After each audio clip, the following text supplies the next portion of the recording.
Start करते हैं हम लोग 5.2 का question number 18। The sum of the fourth and the eighth term of an AP is 24 and the sum of the sixth and the 10th term is 44। Find the first three term. इस type का question AP में हम लोग पहले भी कर चुके हैं। यहाँ पर सिंपली आपको दो इक्वेशन बनाना है। देखो फोर्थ टर्म और एट्थ टर्म का अगर हम सम कर रहे हैं तो सम कितना आ रहा है, यहाँ पर लिखा हुआ है। देखो सम कितना आ रहा है 24। अच्छा सर सम करेंगे, अगर कोई एपी के अंदर फर्स्ट टर्म और कॉमन डिफरेंस तो होना चाहिए ना, तो हम लेट कर लेते हैं। Let first term of AP be A and common difference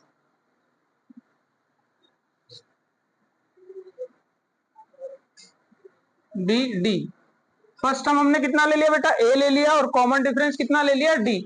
अब क्वेश्चन के अकॉर्डिंग चलते हैं। अकॉर्डिंग टू क्वेश्चन, क्वेश्चन ध्यान से पढ़ो। क्या बोल रहा है क्वेश्चन में, सर फोर्थ टर्म और एट्थ टर्म का सम करने पे 24 आ रहा है। फोर्थ टर्म A4 प्लस कौन सी टर्म, एट्थ टर्म, सम कितना आ रहा है 24। अच्छा इसको हम लिख सकते हैं a प्लस 3d, और इसको लिख सकते हैं a plus 7d is equal to कितना है 24। a और a मिलके कितना हो गया 2a, 3d प्लस 7d कितना हो गया 10d।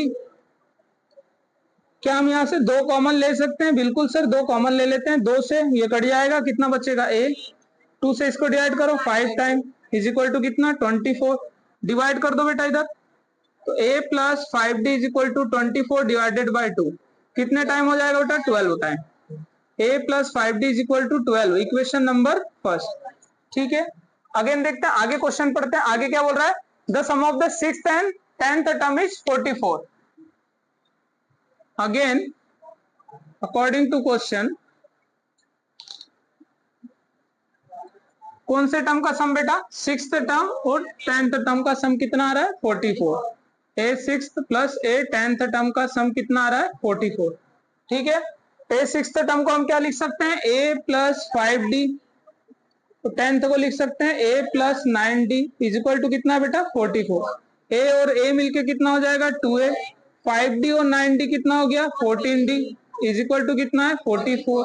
क्या यहाँ पर हम 2 कॉमन ले लें, 2 कॉमन लो, 2 से 2 क्रॉस हो गया, क्या बच रहा है a, 2 से 14 डिवाइड करो 7 इज इक्वल टू 44।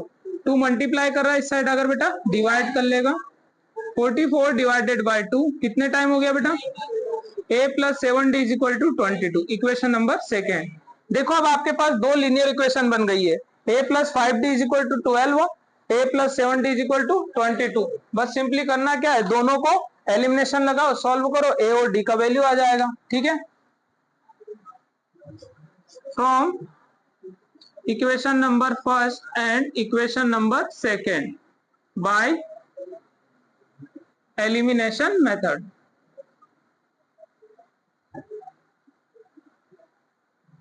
पहला इक्वेशन क्या है बेटा, a plus 5d is equal to 12, और सेकेंड इक्वेशन क्या है, a plus 7d is equal to 22।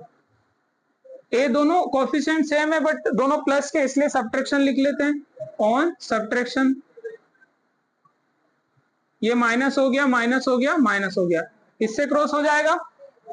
अब प्लस का 5d और माइनस का 7d कितना बचेगा बेटा, माइनस का 2d, प्लस का 12 माइनस का 22, तो माइनस का 10, माइनस से माइनस क्रॉस, 2 मल्टीप्लाई कर रहा है इस साइड आकर डिवाइड, तो d का वैल्यू कितना आ गया 5। ये d का वैल्यू हम किसी भी इक्वेशन में रखेंगे तो हमें किसका वैल्यू मिल जाएगा, a का। Put the value of d in equation number first. First equation क्या है बेटा, a plus 5d is equal to 12, a plus 5 into D का वैल्यू भी 5 आए is equal to 12, a is equal to 25 is equal to 12, plus का इस side आकर a का वैल्यू कितना आ गया बेटा, माइनस कर लो 13 माइनस का। ठीक है, a भी आ गया, d भी आ गया। क्या पूछा था बेटा उसने हमसे, 3 मोर टर्म्स है ना, find the first 3 terms. Now first 3 terms of AP. तो पहला टर्म तो a आएगा, फिर a प्लस डी और a प्लस 2d, ए कितना है बेटा -13, ए प्लस डी -13 + 5 तो कितना आ गया -8, ए प्लस 2d -13 2 × 5 + 2 × 5 तो कितना आ गया -3। ये हमारा आंसर हो गया। समझ में आ गया है सभी को? ठीक है, नोट कीजिए बेटा। 19 क्वेश्चन 5.2 का 19 क्वेश्चन है। Subbarao start work in the 1995 at an annual salary 5,000 and receive an increment of 200 rupees each year. In which year did his income reach 7,000? ठीक है बेटा, क्वेश्चन में हमें क्या बोल रहा है कि सुब्बाराव ने एक कंपनी में काम करना चालू किया 1995 में और उसका स्टार्टिंग सैलरी था 5,000 रुपए। कितना था? हर साल इंक्रीमेंट कितने का हो रहा है? 200 रुपए का। तो कितने साल बाद उसकी सैलरी 7,000 रुपए हो जाएगी? कितने साल बाद?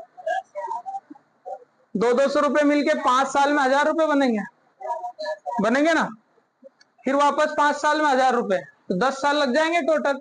अब हम इसको सॉल्व कैसे करेंगे? इधर ध्यान दो बेटा, इधर ध्यान देना। स्टार्टिंग सैलरी कितनी थी उसकी? हमें मिल गया एपी की पहली टर्म। एपी की पहली टर्म कितनी आ गई बेटा? 5,000 रुपए। हर साल का इंक्रीमेंट मतलब कॉमन डिफरेंस। हर साल का इंक्रीमेंट मतलब क्या? Common difference. कितने का इंक्रीमेंट हो रहा है? 200 रुपए का। तो 200 रुपए बढ़ा दो, कितना हो जाएगा? 5,200। फिर 200 रुपए बढ़ा दो, कितना हो जाएगा? 5,000। और ऐसे करते करते फाइनली इसकी सैलरी कहां तक पहुंच गई है? ये हमारा कौन सा टर्म होता है? Last term. और लास्ट टर्म से अगर हमें एन निकालना है तो बहुत सिंपल सा फॉर्मूला, लास्ट टर्म भी लिख सकते हो, एन भी लिख सकते हो, कोई प्रॉब्लम नहीं है। ए प्लस एन -1 × डी, यही है फॉर्मूला। ठीक है, सो हियर ए का वैल्यू कितना है बेटा? और कॉमन डिफरेंस कितने का चल रहा है? 200 का इंक्रीमेंट। लास्ट टर्म कितनी है? 7,000। और एन हमें पता करना है। कौन सा फॉर्मूला लगाएंगे sir? Formula for nth term, formula for nth term. L = A + n - 1 × D। आप इसको an भी लिख सकते हो ना। मैं L तो इसलिए लिख रहा हूं कि थोड़ा और अच्छी क्लियरिटी आए कि भाई ये लास्ट टर्म है इसलिए L से रिप्रेजेंट कर रहे हैं। an भी लिख सकते हैं यहाँ पर। ठीक है, कितना बेटा? ये 7,000। फर्स्ट टर्म कितना है? 500, सॉरी 5,000। n - 1 और d कितने का कॉमन डिफरेंस? 200 का। प्लस का इस साइड अगर माइनस हो जाएगा बेटा, इधर क्या बच रहा है? 200 n - 1। माइनस करो, कितना बच रहा है? 2,000। और ये इंटू कर रहा है इस साइड, अगर डिवाइड कर लेगा = n - 1। 2 0 से 2 0 क्रॉस कर दो, इससे हो गया 10 टाइम। इधर अगर किसका हो जाएगा? प्लस का। 10 ईयर नहीं आ रहे बेटा, 11 ईयर। टोटल कितने साल लगेंगे उसकी सैलरी 7,000 होने में? 11 साल लग जाएंगे। ठीक है, तो यहां पर लिख देना after 11 years his salary income reach ₹7,000। Clear है बेटा सभी को? सिंपली आपको क्वेश्चन को पढ़ के एक एपी जनरेट करना था कि भाई स्टार्टिंग सैलरी 5,000 है और हर साल कितने का इंक्रीमेंट हो रहा है? 200 रुपए का। डेट मीन्स आपको ए मिल गया 5,000, फर्स्ट टर्म मिल गई, और कॉमन डिफरेंस कितना आ गया? 200 रुपए। आपको एल भी पता था इसमें 7,000, बस आपको फॉर्मूला लगाना है और एन का वैल्यू पता करना था। वो आया 11, मतलब 11 साल बाद उसकी सैलरी कितनी हो जाएगी? 7,000 हो जाएगी। क्लियर हो गया सभी को? नोट कीजिए। 5.2 का क्वेश्चन नंबर 20 हमारे पास में। Ramkali saved 50 rupees in the first week for a year and then increased her weekly saving by the rupees 1.75. If in the nth week her weekly saving become 20.75, find n। हमें ये बताना है कि कितने week, है ना? nth वीक मतलब कितने वीक बाद उसकी सेविंग कितनी हो जाएगी। तो देखो इसमें आप यहीं से समझ रहे होंगे, स्टार्टिंग कहां से की उसने? फर्स्ट वीक में 5 रुपए सेव किए, मतलब ये आपकी फर्स्ट टर्म हो गई। ठीक है, हर बार कितना बढ़ा रही है सेविंग में? 1.75, मतलब ये क्या हो गया? Common difference. और कितने समय बाद उसकी फाइनली कितनी सेविंग हो चुकी है? वो कितने टाइम बाद हुई ये नहीं पता है, पर फाइनली इसकी सेविंग कितनी हो चुकी है? 20.75। ये क्या हो गया? एल। और आपको क्या निकालना है यहां से? एन। आ गया समझ में सभी को? ठीक है सर, तो हम इसमें लिख देते गिवन क्या है हमारे पास। सर गिवन है फर्स्ट टर्म कितना है 5, कॉमन डिफरेंस कितने का है 1.75। अच्छा इंक्रीज वर्ड लिखा है इसलिए प्लस का लिया, डिक्रीज होता तो माइनस का लेते। ठीक है, देन एल कितना है बेटा 20.75 और एन हम लोगों को पता करना है। Formula for nth term, formula क्या होता है बेटा, L is equal to A plus N minus 1 into D. यहाँ L के प्लेस पर आप an भी लिख सकते हैं। ठीक है, L कितना है बेटा 20.75, A कितना है 5, N का वैल्यू फाइंड करना और D कितना है बेटा 1.75। ये प्लस का 5 इस साइड आकर माइनस हो जाएगा। अभी इस साइड कितना बच रहा है 1.75 N माइनस 1, माइनस कर लो बेटा इसमें से 15.75 is equal to 1.75 N minus 1। 1.75 divide कर रहा है, इस साइड आकर डिवाइड करेगा तो N minus 1 is equal to 15.75 divided by 1.75। देखिए पॉइंट के बाद 2 डिजिट है और पॉइंट के बाद 2 डिजिट है, ऊपर नीचे पॉइंट के बाद सेम डिजिट है तो पॉइंट से पॉइंट हम लोग क्रॉस कर देते हैं। अब कितना बच रहा है 1575, नीचे 175, किससे डिवाइड कर लेते हैं, छोटे नंबर से कर लो, ज्यादा कॉम्प्लिकेट नहीं होगा।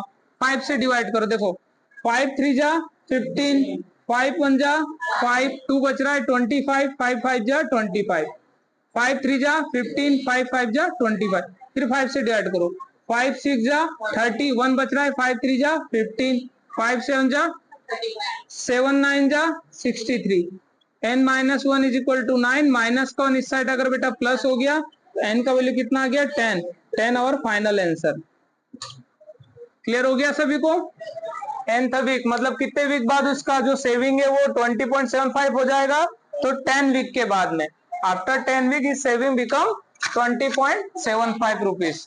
क्लियर होगा सभी को, ठीक है, नोट कीजिए बेटा। Welcome to your one channel, Aryan Education Institute.